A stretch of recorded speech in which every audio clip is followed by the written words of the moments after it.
student. Today, my second lecture on abstract algebra. I Miss Ranjana Datta from the Department of Mathematics, the Graduate School College for Women. Today, we will study the normal subgroups.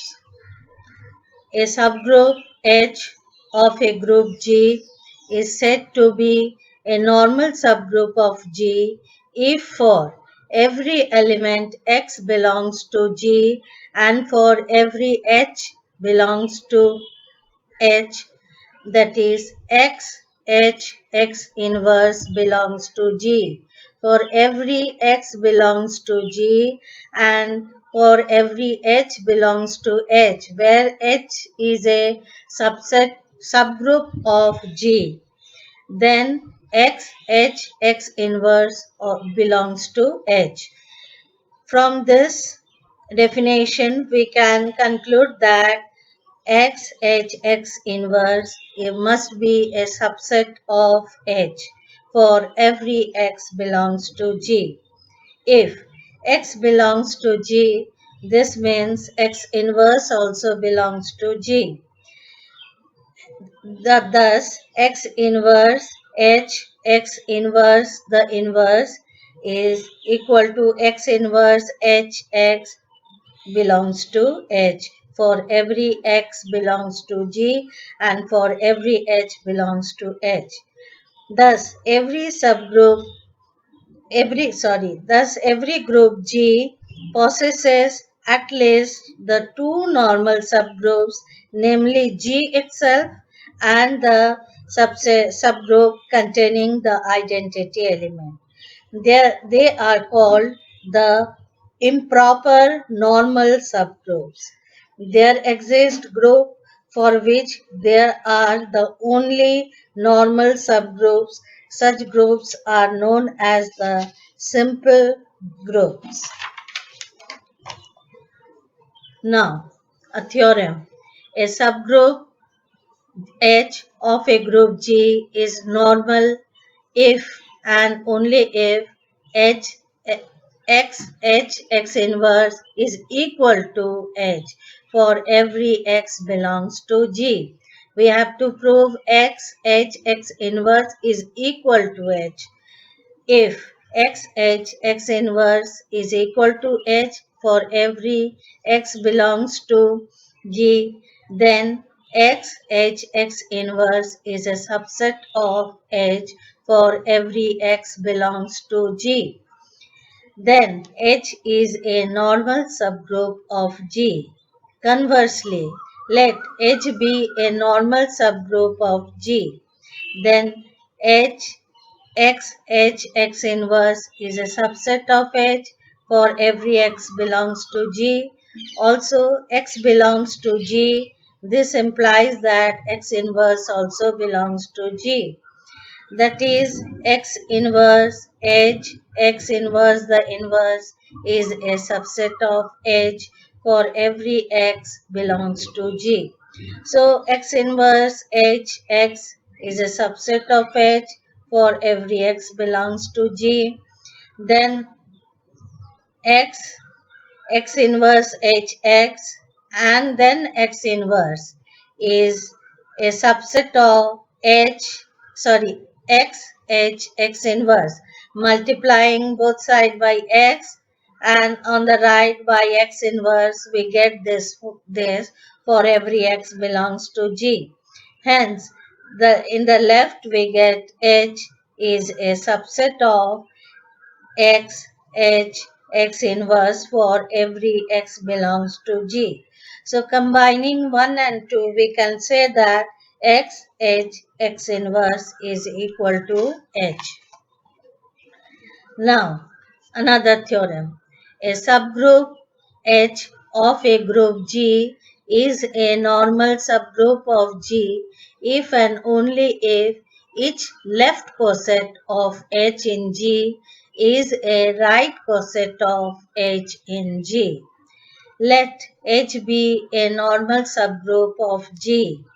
Then X inverse is equal to H for every x belongs to G. From the previous theorem we get. Then multiplying both sides on the right side by x, we get x h x inverse into x is equal to h into x for every x belongs to G. That is associative property. We can say xh is equal to, because x inverse x is equal to E is equal to hx for every x belongs to G. So from this we can see that the left coset xh is equal to the right coset hx. Conversely, suppose that the left coset is equal to right coset for every x belongs to G and for some y belongs to G. Then since E belongs to H, then xe is equal to x that belongs to xh. Xe is equal to x that belongs to xh. Hence, x belongs, now let x belongs to hy. Since xh is equal to hy, so x belongs to hy, and so hx is equal to hy. So from this we get hx is equal to xh, uh, since hy is equal to xh. Thus we have xh is equal to hx for every x belongs to G. Then x h x inverse is equal to hx x inverse, multiplying right side by x inverse for every x belongs to G. We get x h x inverse is equal to h, because x inverse is equal to E. Hence H is a normal subgroup of G. Therefore, xh is equal to hx for every x belongs to G.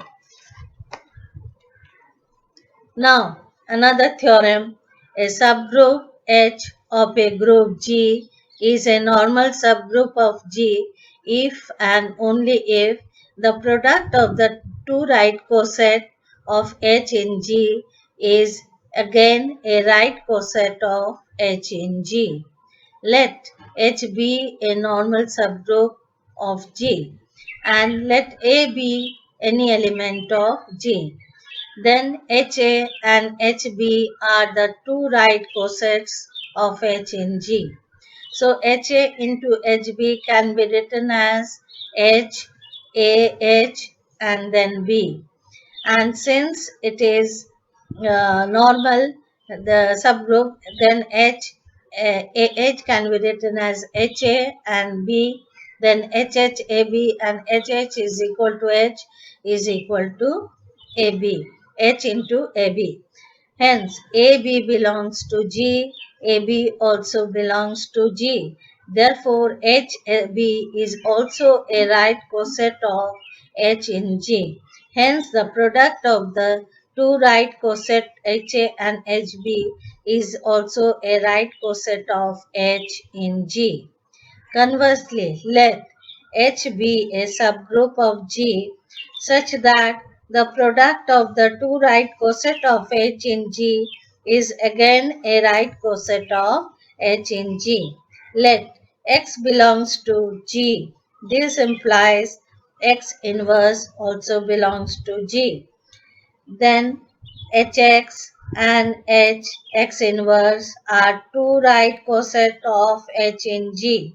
When they are multiplied, Hx into Hx inverse is also a right coset of H in G, since E belongs to H. So Ex inverse is equal to E element is an element of H, X, H, X inverse. But H itself is a right coset of H in G. Hence, Hence, E belongs to H. Also, if two right cosets have one element common, they must be identical. Therefore, we must say Hx into Hx inverse is equal to H for every x belongs to G. So, H, suppose H1 and H are the two elements of H for every x belongs to G. Then H1, small h1x into small h x bar, uh, x inverse belongs to H.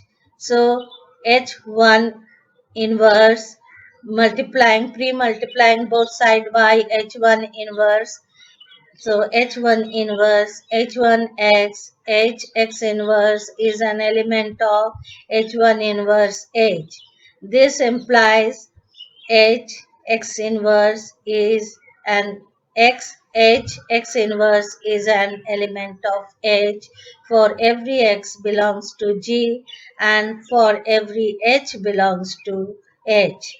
H1 inverse H is equal to H as H1 inverse is belongs to H, since H belongs to H. So H is a normal subgroup of G. So student, today this much only. Thank you.